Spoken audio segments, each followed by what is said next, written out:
You are listening to Western Iowa's information leader, KCIM. I'm Nathan Cones, here with your midday news for Friday, January 5th, 2024. Elected officials in Iowa released statements yesterday following the school shooting at Perry High School that killed the sixth grade student and left 5 students and staff injured.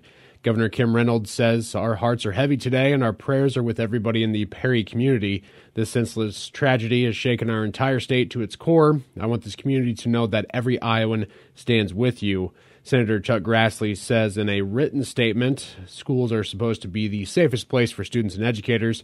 Barbara and I are grateful for the heroic efforts and quick response by school officials and law enforcement to protect students and restore safety. I'll continue to monitor the situation closely and pray for the entire Perry community. Iowa Attorney General Brenna Bird released a similar statement. "As a mother, my heart aches for the families of all students and staff impacted. We thank the officers who acted swiftly and courageously to restore safety, and we will continue to work with law enforcement and first responders to offer our support and assistance. Our prayers go out to the students, the teachers, their families, and the entire Perry community." State Auditor Rob Sand says, "As a father, I am sickened by today's horrors in Perry. Thank you to educators and law enforcement for their work to protect kids. Every Iowan can offer thoughts and prayers for the Perry community, but elected officials with the power to reduce senseless violence must do more." Again, those were all statements released yesterday following the shooting.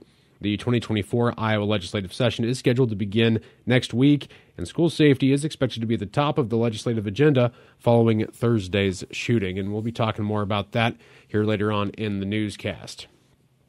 Looking elsewhere, a recent study of data collected by the National Highway Traffic Safety Administration shows Iowa is one of the worst states in the nation when it comes to fatal car crashes caused by animals. The review, conducted by a personal injury law firm, John Foy & Associates, found Iowa ranked as the 6th worst state with 18 live animal fatal accidents since 2017, which equates to 8% of all fatal crashes involving a non-fixed object caused by an animal.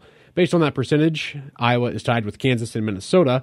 Montana ranked as the worst state in the nation at 23%, followed by Wisconsin and South Dakota at 14%.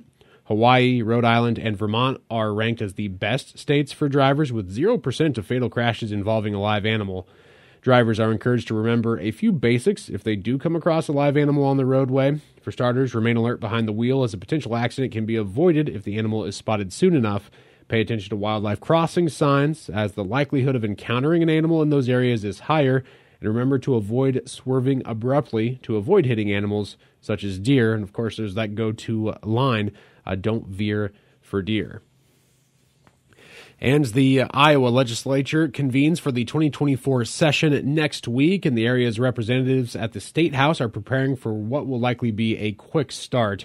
District 6 Senator Jason Schultz of Schleswig was live on KCIM Thursday morning when he learned of the school shooting that had occurred at the Perry High School. The legislature approved additional funding for districts to improve school safety last year, but following Thursday's tragedy, Schultz says they will almost undoubtedly be looking to do more. Schultz says schools have become soft targets, and his initial thought is to make them less appealing to potential shooters. Last year, we tried to support the 2 school districts who were seeking to allow school employees to be armed. We ran into an insurance problem. I want to see us work our way through that. The indisputable fact is the easiest way to keep numbers of loss down in a school is to have somebody there who can react within seconds. Officers entered the school approximately 7 minutes after the initial call, which was reported to dispatch almost immediately after the incident began. There were 6 victims in Thursday's shooting. A 6th grade student was killed and 5 other students and staff were injured before the 17-year-old shooter killed himself. Another topic that is likely to take up much of the legislature's time this session is further changes to the state's income tax system. In 2022, Governor Kim Reynolds signed a bill to progressively reduce the state's income tax to a flat 3.9%. Schultz says the governor is hoping to eliminate income taxes in Iowa by 2027. The concerns that I've heard about not being able to meet our obligations, not being able to take care of it, they've been proven that didn't happen. But what we are seeing in our very long range is that 6-8 years out, we're thinning that margin. So we're going to have a math discussion on how fast do we want to accelerate tax cuts, which are always a good thing for the economy, versus reaching that final goal of 0. If we act too fast up front, we may push that end goal out to the point where it may not be achieved. At the end of fiscal year 2023, Iowa had $2.7 billion in its taxpayer relief fund. Schultz says the government's goal is not to stack cash, and that money should be back in Iowans' pocketbooks to circulate through the economy. Schultz says he also expects the legislature to take additional action to improve transparency in the medical industry through Pharmacy Benefit Manager, or PBM, regulation. I just believe that we are onto something. It'd be irresponsible of me to just start talking conjecture about what I think it is. But there is something in the system that is allowing enormous profits through every sector of our healthcare system, and at the very same time increasing health insurance premiums faster than inflation, even in these high inflation times. There's something going on. Senator Schultz is entering his 16th session at the State House, which begins Monday, January 8th. You can find the full interview with Schultz from KCIM, included with this story, on our website. And we do need to step away here for just a moment. We'll be right back. There's more news on the way after this on KCIM. Winter is tough.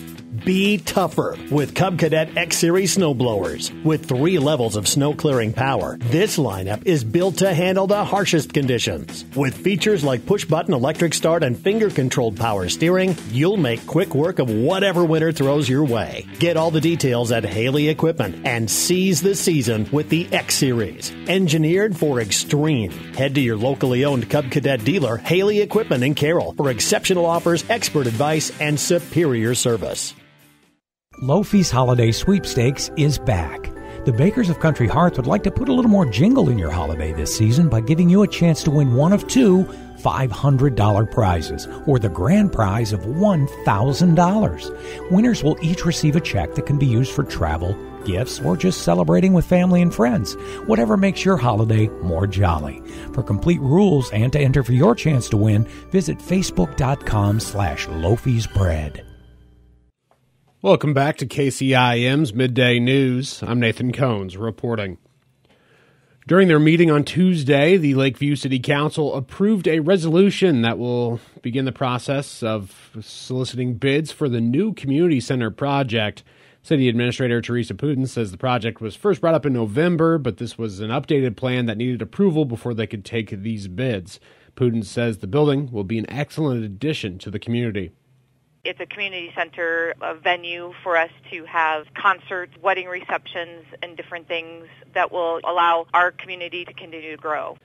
The new center would be located north of the Cobblestone Inn and Suites, as well as the Docket Bar and Grill on Boulder Drive. Putin says work has already started, and they're now ready for the next step in the process.